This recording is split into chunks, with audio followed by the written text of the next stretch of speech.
غازہ میں فلسطینیوں کے لیے اپنی ہی زمین تنگ کر دی گئی۔ ہزاروں نہتے شہریوں کو لقمہ اجل بنانے کے باوجود صہیونی افواج کی پیاس نہ بجھی۔ مزید 53 مقامات پر بم برسا دیے، کئی عمارتیں ملبے کا ڈھیر بنا دی۔ مزید 377 فلسطینیوں کا شہید کر دیا گیا۔ 23 روز میں شہداء کی تعداد 8000 تک جا پہنچی، 4000 کے قریب بچے بھی شامل۔ ہر طرف لاشیں ہی لاشیں بکھر گئیں۔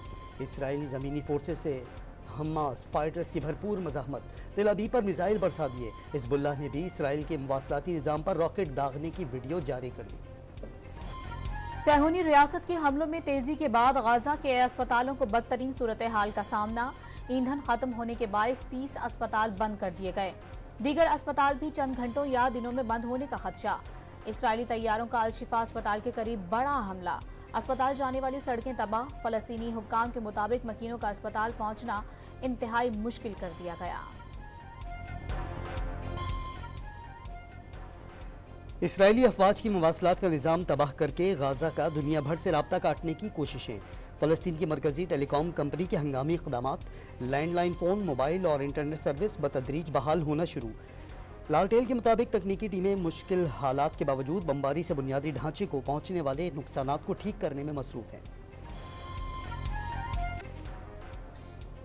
مزاحمتی تنظیم حماس صہیونی ریاست کے ساتھ قیدیوں کے تبادلے کے لیے تیار۔ اگر اسرائیل حماس کے قیدیوں کو چھوڑ دے گا تو 7 اکتوبر کو یرغمال بنائے گئے افراد کو چھوڑ دیں گے۔ القسام بریگیڈ کے سربراہ یحییٰ سنور کا پیغام۔ اسرائیلی جارحیت اور قتل و غارت ہولوکاسٹ سے کہیں بڑھ کر ہے۔ غزہ کے شہری اس جنگ کو فیصلہ کن مارکا سمجھیں۔ دشمن روز زمینی کارروائیوں کی دھمکیاں دے رہا ہے، تنظیمی انتظار میں ہے، دشمن کو نئی قسم کی موت کا مزہ چکھائیں گے۔ ترجمان حماس ابو عبیدہ نے خبردار کر دیا۔ شہری جنوبی علاقوں میں چلے جائیں، غزہ کے اندر جنگ مشکل اور طویل ہوگی۔ حماس شہریوں کو جنگ میں ایندھن کے لیے استعمال کر رہا ہے۔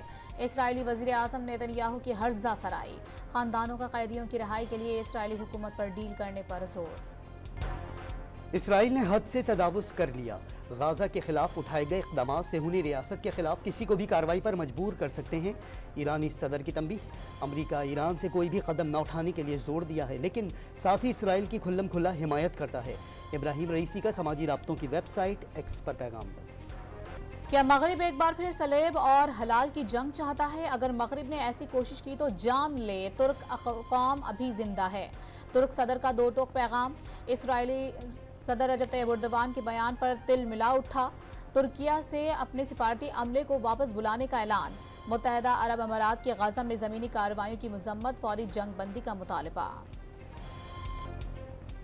پاکستان کا غزہ میں بگڑتی صورتحال پر اظہار تشویش، شہادتوں کی تعداد میں اضافہ ہو رہا ہے، بے گناہ فلسطینیوں کی حالت زار کو نظر انداز نہیں کرنا چاہیے، عالمی برادری اسرائیل پر فوری جنگ بندی کے لیے دباؤ ڈالے، نگراں وزیر خارجہ جلیل عباس جیلانی کا مطالبہ۔ جماعت اسلامی کا فلسطینیوں سے اظہار یکجہتی کے لیے اسلام آباد میں ملین مارچ، خواتین سمیت ہزاروں کارکنان کے نعروں سے شہر اقتدار کی فضا گونج اٹھی۔ سراج الحق کا 19 نومبر کو لاہور میں دوسرے ملین مارچ کا اعلان، مسلمان حکمرانوں نے فلسطینیوں کے دفاع کے لیے اپنی ذمہ داری ادا نہیں کی، قبلہ اول کی حفاظت عرب ہر مسلمان پر فرض ہے، سراج الحق کا شرکا سے خطاب۔ فلسطین مسلمانوں کی سرزمین ہے اور اس کے ایک انچ سے دستبردار ہونے کے لیے تیار نہیں۔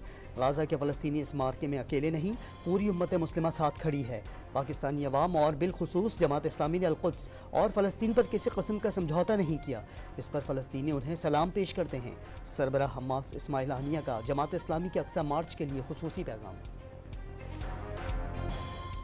ملک کے مختلف شہروں میں مظلوم فلسطینیوں پر اسرائیلی جارحیت کے خلاف ریلیاں، خانوال میں لوگوں کے فلسطین کے حق میں فلک جگاف نعرے، سانگھڑ کے شہری بھی صہیونی دہشت گردی کے خلاف سڑکوں پر نکل آئے، کشمور میں بھی شہری سراپا احتجاج، لاہور میں مسلم لیگ کاف کی ریلی میں عالمی برادری سے اسرائیلی جارحیت رکوانے کا مطالبہ۔ صفائے ہستی سے فلسطین نہیں، اسرائیل ختم ہوگا، مسلمانوں کو متحد ہو کر فلسطین کے پیچھے کھڑے ہونے کی ضرورت ہے۔ پاکستان میں ایرانی سفیر کا لاہور میں تقریب سے خطاب، رضا میری مقدم نے واضح کیا، اسرائیل غاصب ریاست ہے جسے ہر صورت ختم ہونا ہے، ایران حماس کی مدد کرتا ہے لیکن فیصلے وہ خود کرتے ہیں۔ کوئٹہ میں جمعیت علماء اسلام کی طوفان اقصی کانفرنس، سربراہ JUI مولانا فضل الرحمان خطاب کریں گے، بڑی تعداد میں کارکنان کی شرکت، جلسہ گاہ میں سیکیورٹی کے فول پروف انتظامات، واک تھرو گیٹ نصب کر دیے گئے۔